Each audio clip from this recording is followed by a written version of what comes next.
Thailand girl, nasaan na ang vlog mo sa Kalimudan Festival ng Sultan Kudarat? Mas inuna mo pa ang isyu sa lipunan kaysa sa probinsya mo. Pasensya! Una sa lahat guys, grabe manggod kasi ang issue. At ito na nga, si Cindy at ang asawa niya naghiwalay. Nakabuntis daw ang asawa niya.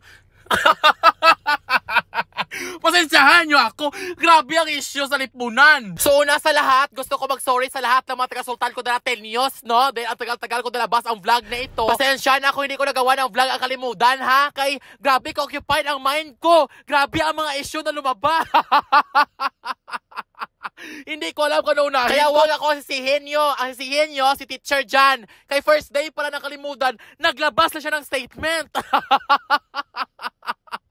So ito, no, to make the story short, sa mga naghahanap sa akin sa Kalimudan at hindi nila ako nakita, yes po, first day pa lang may event na ako. So first day pa lang, secure ko na ang talent fee ko. Oh, alam mo yan, Josh. Alam mo yan ginawa ko sa'yo. Ay, sorry. So ayan, padating ko sa Kapitol ng Isulan. Ayan, okay, welcome agad ako ng mga staff, no, tapos kipayungan ako kay Disney Princess pa ako. So ayan, posing-posing mo ng Disney Princess sa Thailand. Ay, wala ako hinihian ng tulong niya panahon na nangangailangan. Ako ha, Josh ha. So ayan guys, napapicture mo sa akin yung mga staff dahil sabi nila maganda do ako dahil ang akin no damit ay mukhang tigre. Sa makarelate lang. Tapos na umalis agad ako dahil baka kunin nila ang sing-sing ko na binigay sa akin sa Singapore. Ay, may sing-sing talaga ako Singapore galing. So ayan guys, naglalakad-lakad na ako na para akala mo naman giproposan ako many times. Ano man ito? So ayan guys, may hawak ako na folder. Hindi dahil mag-exam ako sa statement ni Jan Manso. Ay, may folder ako dahil judge ako. So sa first day pala sa opening ng Kalimudan, kinuha ako na judge na Sultan Kudarat para sa kanilang mga float parade, sa kanilang Kalimudan Queen at sa kanilang mga palas-palas baking contest daw yon. Sorry ha, hindi ko na ma-remember talaga kung ano yung mga judge ko. Dahil that time ang iniisip ko, ilan ba talaga ang mga babae ni Aquaman ma? At kung ano ba talaga ang mga lahi nila. So ayan guys, nag-judge na ako as in sobrang ganda talaga ng parade nila. At ito na nga, naku. Sabi ko okay, sa float parade na ito ang requirement, video. Video requirement ha? So ito na yung mga time na nag-ikot-ikot na ako dahil ginaskuran ko na talaga ang kanilang mga float, no? Pero actually hindi talaga ako nag-score. Nagagawa talaga ako ng script dyan ni Aquaman. So alam niyo na kung sino ang utak ng script niya. So ayan guys, habang nag-score ako, ginapayungan ako. Kaya lang sinasabi sa akin ng ginapayo, ano ba yan sir, tagal-tagal mo naman. Kaya sabi ko, sinusumbat mo lang ngayon ang ginagawa mo sa akin. Bakit mo sinusumbat yan? Sinusumbat niya ang mga tulong niya guys. So before nag-end ang pag-judge ko sa float parade nila guys, check ko talaga ang mga float, no, kung tama ba talaga ang division sang gasto nila sa float. Or baka pinipirahan lang nila ang binigay sa kanila na budget. Pero nalaman ko naman na hindi pera ang habol ko sa'yo, Josh. Hindi! Di po, tama niyo. So ayun, after ko natapos lahat, no, bigay ng score sa kanila, ito lang sinabi ko. Sultan Kudarat News, it's time to break my silence. The best Kalimudan Festival. It's time. So ayan, syempre hindi may iwasan ng picture sa akin ang mga taga-Sultan Kudarat News, no? Dahil ako ang Disney Princess nila. Hoy, pero wala ako jowa ang si Man, ha? Wala din ako jowa na kano, ha? Baka ano sabihin nyo, so ayan guys, nag-picture sila, pinagbigyan ko naman. Pero sabi ko, hoy, huwag nyo i-edit ang picture, ha? Baka mawala na ako dyan. Baka pag-post nyo, kayo lang sa picture. Pag nag-picture gani kayo, pag-post nyo, kompleto tayo, ha? Huwag nyo i-edit na mawala ako, eh. Pakagat ko ka mo sa tigre, ba? Tinakot ko sila. Hoy, wala akong maano sila sabi dito ha. So after namin mag-judge doon sa float parade, no, dumiretso na kami sa grandstand ng Sultan Kudarat para mag-judge ng Kalimudan Queen. So ito pala ang mga judges na kasama ko, no? O sabihin nyo, sino yan sila, Thailand girl? Sila pala ang mga jowa na mga lalaki na inagaw daw ni Jan Manso.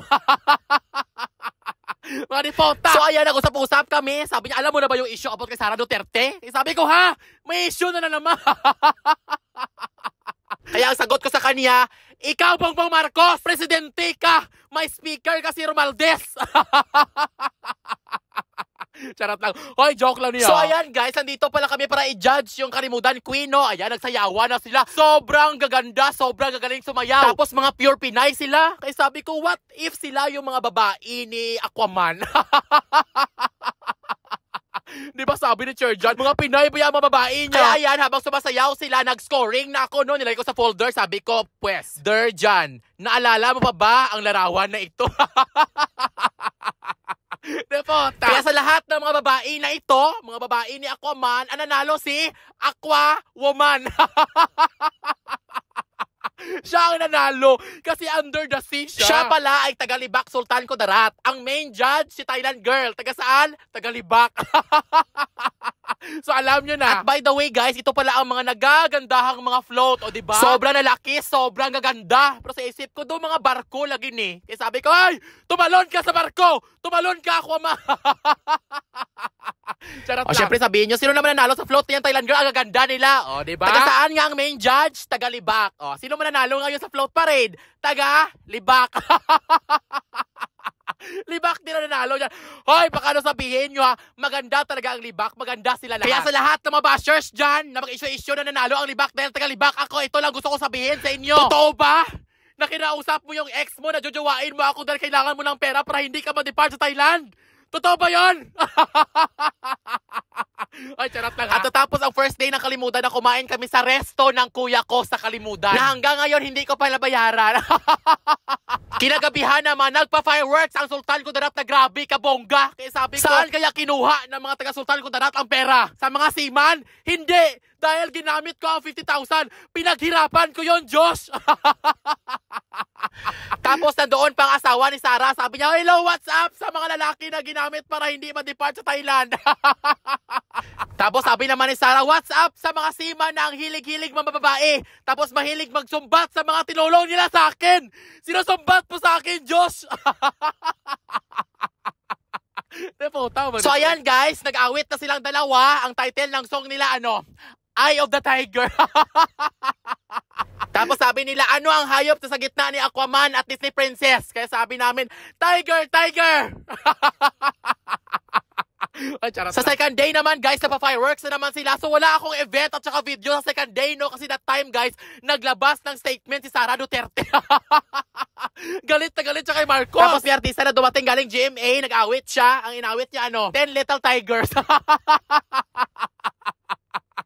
Tapos may isa, at saka nandyan din si Adi, ang inawit niya si Manloloko. So ayan, umawit siya. Sabi niya, tatalon ka na ba sa barko?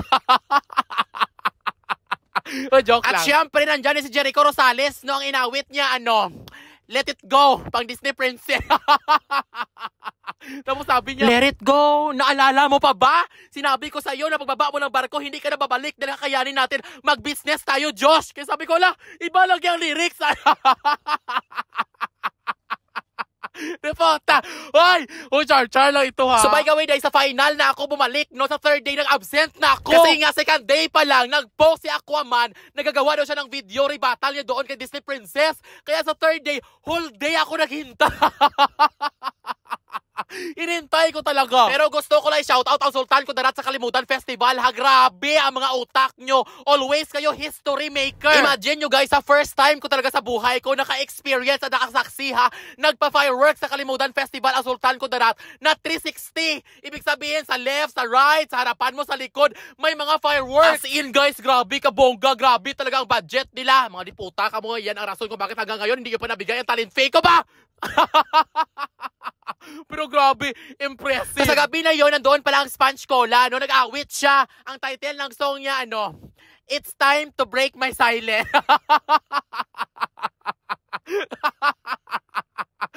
After nandoon naman si Paolo Avellino, nag-awit siya. Ang title ng song niya, Hey John. So nag-awit na siya, sabi niya, Dear John, a day in my life as a burikat na niabot sa Amerika. Kaya sabi ko, iba lagi, kasi hindi man to. Na-shock ako. At syempre guys, dumating din sa amin si James Reid, nag-awit din siya guys, pero gwapo siya. Ang inawit niya, burikat sa Amerika. Sabi niya, for today's video, At syempre guys, ang pinakabongga na finale namin si Vice Ganda na kung saan first time ko nanood ng concert na parang iiyak ako na nasa harapan ko ang pinaka-idol at pinaka-hinahangaan ko. As in guys, natanong ko talaga sa sarili ko na ito para yung feeling na nasa harapan mo yung idol mo, yung parang wala kang pakialam, luluha ka lang talaga. Pero syempre hindi ako umiyak eh. Bakit ako iiyak? Tapos ayan, habang umawit siya, nakita niya ako. Kaya sabi niya sa akin, "Hi, TG!" Sabi niya ako, "Hello!" Tapos ayan, nasalita na si Vice Ganda. Sabi niya, "Hello mga taga-Sultan Kudarat-Inyos! Alam niyo ba na naghiwalay na si Cindy at asawa niya na Afa?" Just mosa si Vice. Tapos ayan, sabi niya, "Hello sa lahat ng mga magjowa dyan. Nasarapan ngayon, tikiman ngayon, later post po." Siraan sa Facebook later. Pero anyway guys, dito lang ako hanggang masabi ko lang talaga, as always, napakabongga ng Kalimudan Festival. Mas bongga pa sa mga issue sa lipunan na milyon-milyon ang mga views. Repota. Sobrang daming tao talaga, naging turismo na ang Sultan Kudarat. Marami mga kababayan natin, marami mga magjowa na sobrang saya, tapos post sa Facebook later. At syempre, congratulations sa lahat ng mga nagpasimuno nito, no? Kay Sir Yuri, kay Kahar, kay Governor Pax, Mangunda Dato, kay Congresswoman Bayrihan. Ito lang masabi ko sa inyo. It's time to break our silence. Sultan Kudarat and Kalimudan Festival is the best. SK, sikat ka. SK, ikaw ang turismo. Hello sa mga Kadiputan Nations natin. Ayan guys, it's Gcash time. So alam nyo na, basta mga ganitong pa-video, may mga pa-Gcash tayo sa lahat ng mga followers natin na mag-register. Pero of course guys, paswertehan lang talaga ito ha. So ayan guys, may pakilala ako sa inyo na laro. No? Ito ang 777. So kung nakita ninyo guys, ayan, meron tayong 100,000 pesos dyan dahil sa kakalaro natin dito sa 777. So ngayon guys, ipapakita ko sa inyo kung paano maglaro nitong 777 at kung paano ko nabuo itong 100k. Pero syempre guys, ulitin ko sa inyo ha, bawal ang bata dito at syempre para lang ito sa mga followers natin na may extra time at extra money. So sa lahat ng mga pera ninyo na pinagkakaipunan ninyo, wag na wag yung gagamitin dito ha. Again, para lang ito sa mga followers natin na may extra time at extra money. So ayan guys, ito yung 777. Ayan, nakita ninyo may pera tayo na 100,000. So ang pinaka-paborito ko na laruin dito, itong Fortune Games. So ayan guys, let's go play. So ayan na siya guys, maglalaro na tayo. So napakasimple lamang nito, i-click mo lang siya ng click. Pero syempre kailangan natin mag-bet. Mag-bet tayo ng 1,000 ang pinakamalaki. Click. Ayan guys, nanalo tayo. Nanalo tayo ng 2,000 pesos. Click. Ayan guys, nanalo na naman tayo. So napakadali niya na talaga, kaya nakaipon ako. Ayan, big win tayo guys. Ayan, di ba? Oh, big win. Nice, grabe. And ayan guys, nanalo na naman tayo. So ayan guys, so kakalaro lang natin ha, pero tingnan nyo ha, ang 100k natin, ayan, naging 131,000 na siya. So hindi na tayo maglaro ha, huwag tayo maging addict dito. So gano'n na siya kasimple guys. Kaya sa lahat ng gustong maglaro, ayan, mag-comment lang kayo ng Gcash niyo sa ilalim dahil namimili ako ng bibigyan ko ng Gcash para syempre makastart na din kayo, okay?